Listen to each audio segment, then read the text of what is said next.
रहे हैं, प्राइवेटाइज कर रहे हैं हमारी चीज़ों को, हमारी यूनिवर्सिटी को इतना प्राइवेट कर दिया है, अपनी सेल्फी पॉइंट्स लगवा दी हैं कि स्टूडेंट आइए और वहाँ पे सेल्फी लीजिए, और आपको असाइनमेंट्स में पर्पस अटैक करना होता तो वो अंदर कुछ भी लेकर जा सकते थे, पर उनका पर्पस अटैक करना नहीं था। उनका पर्पस ये था कि वो वहाँ तक अपनी बात पहुँचाए जहाँ तक उनकी बात नहीं पहुँच रही है।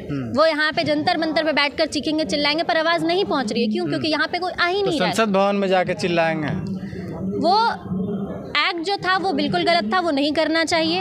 हमारे पास अभी भी कॉन्स्टिट्यूशन जिंदा है, हम यहाँ पे आकर प्रोटेस्ट कर सकते हैं, डेमोन्स्ट्रेशन कर सकते हैं, पर अगर बात नहीं की जाएगी तो इंसान का मानसिक संतुलन कितना बिगड़ेगा ये कोई नहीं जानता है। कि अगर विपक्षी आप हटा देंगे तो आपके सामने बोलेगा कौन, और आपके सामने बोलने वाला अगर आपको कुछ चाहिए नहीं तो आप फांसीवादी ही। ये प्राइवेटाइजेशन पे जिसको भी अच्छा लग रहा है ये चीज़, उनको ये सोचना चाहिए कि क्या आपके पास भी उतने पैसे हैं, क्या आपके पास उतनी रकम है, क्या आप उस पैसे की रेस में उन पूंजीवादी लोगों से आगे बढ़ सकते हैं। पहली बात ये सोचने की है। दूसरी चीज़ की सरकार अपनी जिम्मेदारी किसी एक ऐसे इंसान को दे रही है जिसके पास इतना पैसा है कि वो फैसिलिटी जो हमें फ्री में मिल सकती थी उसके लिए अब वो पैसे चार्ज करेगी हमसे। लेकिन उन्हें ही तो बताया जा रहा है, अडानी के पास ही तो पावर ऑफ एम्प्लॉयमेंट है, इसीलिए तो उसे दिया जा रहा है, बाकी किसी में योग्य कहाँ है। तो सरकार अपने में ये योग्यता क्यों नहीं लाती है कि वो एम्प्लॉयमेंट दे सके, सरकार इस लायक बन सके कि वो एम्प्लॉयमेंट प्रोवाइड कर सके हमारे युवा को, कि उनको सड़क पर ना उतरना पड़े। हम सड़क पर इसलिए उतरते हैं कि आप किसी एक इंसान को इतना पावर दे रहे हैं, इतनी उधारी दे रहे हैं, जबकि एक किसान जब लोन लेने जाता है तो उसको आत्महत्या करना पड़ता है क्योंकि उसको वो लोन नहीं चुका पाता है। किसानों को तो 6,000 आय दे रहा है, अब कहाँ किसान आत्महत्या कर रहे हैं। अब अगर न्यूज़ में नहीं दिखाया जा रहा है इसका ये मतलब नहीं है कि किसान आत्महत्या नहीं कर रहे हैं। न्यूज़ में अगर कुछ नहीं दिखाया जा रहा है, यहाँ पे जंतर मंतर पे डेली लोग प्रोटेस्ट करते हैं, गुट गुट में बैठे रहते हैं, 4, 5, 6 प्रोटेस्ट डेली होता है। इसका क्या मतलब है कि प्रोटेस्ट नहीं हो रहे, देश में सब चीज़ अच्छा चल रहा है। अगर मीडिया नहीं दिखाएगी, हमारी मेन स्ट्रीम मीडिया नहीं दिखाएगी तो सब अच्छा चल रहा है। नहीं तो अब तो मीडिया तो बता रही है जो तमाम जो मोदी की गारंटी भी हो रही है, जो वादे कर रहे हैं सब पूरा भी कर रहे हैं। वादे कर रहे हैं, प्राइवेटाइज कर रहे हैं हमारी चीज़ों को, हमारी यूनिवर्सिटी को इतना प्राइवेट कर दिया है, अपनी सेल्फी पॉइंट्स लगवा दी हैं कि स्टूडेंट आइए और वहाँ पे सेल्फी लीजिए और आपको असाइनमेंट्स में नंबर मिल जाएंगे। क्या लग रहा है जो आम लोग जो गाँव में रहते हैं उनके बच्चा अब DU में पढ़ सकते हैं? पहले हमें लगा था कि शायद हमारे गांव में यूनिवर्सिटी बनेगी, नहीं बनी। तो वहाँ से बच्चे DU आए पढ़ने।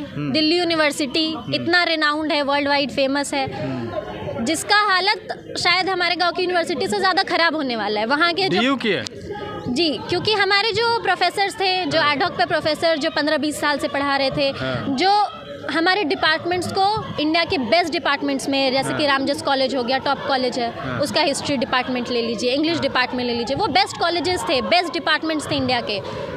तो उस डिपार्टमेंट से प्रोफेसर्स को निकाल दिया गया। लेकिन कहा जाता है जिनको निकाल दिया जा रहा है उनमें योग्यता नहीं है। योग्यता नहीं है तो बेस्ट डिपार्टमेंट बन कैसे गया? और अगर योग्यता नहीं थी तो उनको आपने क्यों लिया यूनिवर्सिटी में? क्या बच्चों के करियर के साथ इतना बड़ा? तमाम मंचों से प्रोफेसर होने के बाद राजनीतिक कर रहा है, राजनीतिक वाला बयान दे रहा है। अगर राजनीतिक बयान दे तो इसमें क्या गलत है?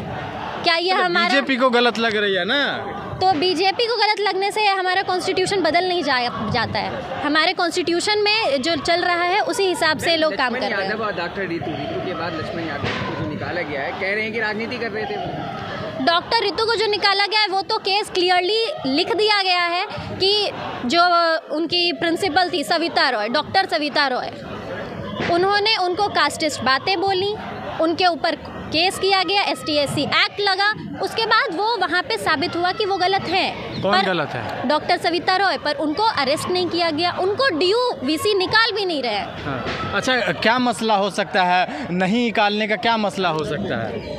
मसला तो ये मतलब हज़ारों साल से चला आ रहा है, जातिवाद। हाँ।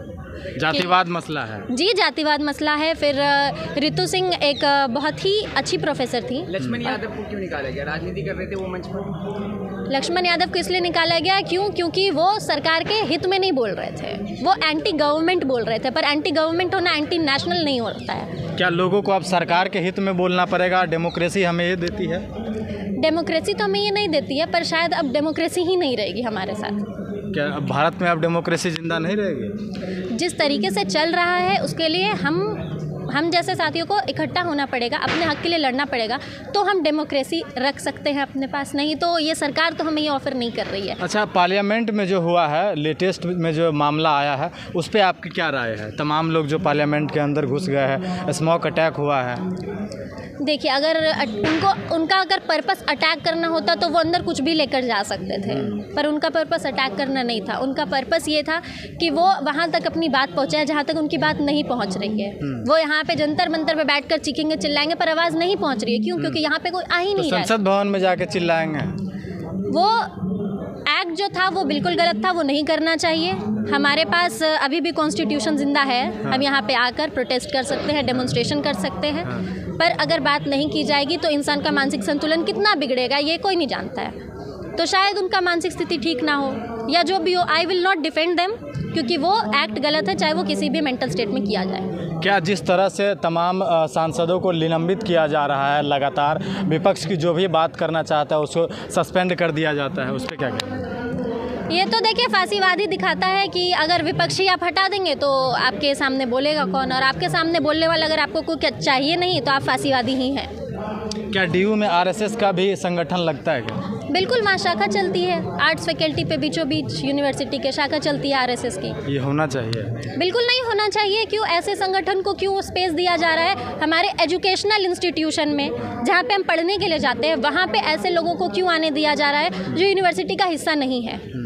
वहाँ पे कुछ ऐसा रिलीजियस प्रैक्टिस, पर्सनल वहाँ पे बेनिफिट्स पे क्यों काम किए जा रहे हैं? इसका मतलब है कि वो यूनिवर्सिटी को प्राइवेटाइज करने की कोशिश कर रहे हैं, वो अपना बनाने की कोशिश कर रहे हैं। कहा जाता है यूनिवर्सिटी में जो अभी चुनाव हुआ है उसमें तमाम जो कौन जीती है अभी वहाँ? एबीवीपी जो जीती है वो तमाम सारे गुंडे पाल रखे थे। उन्होंने बहुत बड़ा प्रोटेस्ट भी दिखाया अपने आप को। देखिए, जब डुसू में चुनाव हो रहे थे तो मैं खुद एक कैंडिडेट थी वहाँ पे, तो मेरे पास मुश्किल से 10-15 हज़ार रुपये थे। वो भी मैंने, लेकिन एबीवीपी वाले का जो पहला जो उनका जो रैलियाँ था उनमें लाखों करोड़ों रुपए की खर्ची हुई थी। उनके 10,000 रुपये का शायद उनका फोटोग्राफर रहता है जो सिर्फ फ़ोन से फ़ोटो खींच के इंस्टाग्राम पे अपलोड करता है, वो भी 10,000 से ज़्यादा ही है। मतलब I will not go to that, पर उनके जो इलेक्शन में खर्च होता है वो बेहिसाब होता है, और वो इसीलिए होता है क्योंकि उनके पास ऐसा कोई मुद्दा नहीं है जिससे लोग आके उनके बगल में खड़े हों, तो वो पैसा दे देते हैं, और जब वो पैसा दे देते हैं तो लोग अपने आप आ जाते हैं कि कुछ तो मिल रहा है कहीं। और लगातार जिस तरह से यूनिवर्सिटी की फीस बढ़ रही है उस पर आपका क्या कहना है? यूनिवर्सिटी की फ़ीस इतनी बढ़ ही रही है और बढ़ती रहेगी, तब तक बढ़ेगी जब तक कि हमारे जैसे घर के लोग, बोलने वाले लोग, सोचने वाले लोग वहाँ पहुँचना बंद कर दें। तो फिर आम लोग उसमें पढ़ कैसे पाएंगे?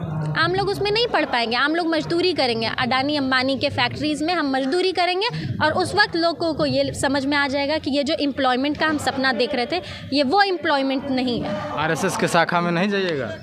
आरएसएस के शाखा में लड़कियों को एंट्री मिलती है? अच्छा, नहीं मिलती है। इतना पितृसत्तात्मक सोच वाला जो हमारा सिस्टम हो गया है उसमें ना महिलाओं को एंट्री मिलती है, ना महिलाओं को पढ़ाने के लिए मौका दिया जाता है। तो पुरुष जाएंगे? पुरुष जाएंगे, हाँ जाएंगे, पुरुष जाएंगे। और मतलब आप भी जानते हैं कि आरएसएस में जाना चाहिए पुरुषों को? नहीं, उसमें भी पुरुष बहुत गिने चुनिंदा पुरुष को जाने मिलता है। जैसे दलित घर का पुरुष नहीं जा सकता है। किस घर का जा सकता है? ऐसे घर का जाएगा, या तो उसके पास पैसा होना चाहिए, या तो फिर वो एकदम क्या बोले, जनरल कास्ट से हो, सिंपल सी बात है, जनरल कास्ट से हो, हायर कास्ट से हो, ब्राह्मण हो। उसके लिए आरएसएस के में ज्वाइन हो सकता है? हाँ, क्राइटेरिया पूरा फुलफिल होता है कि वहाँ पे आरएसएस में जाके ज्वाइन कर सकते हैं। शायद यही है, अब एग्जैक्टली तो मालूम नहीं, क्योंकि ऐसे ही लोग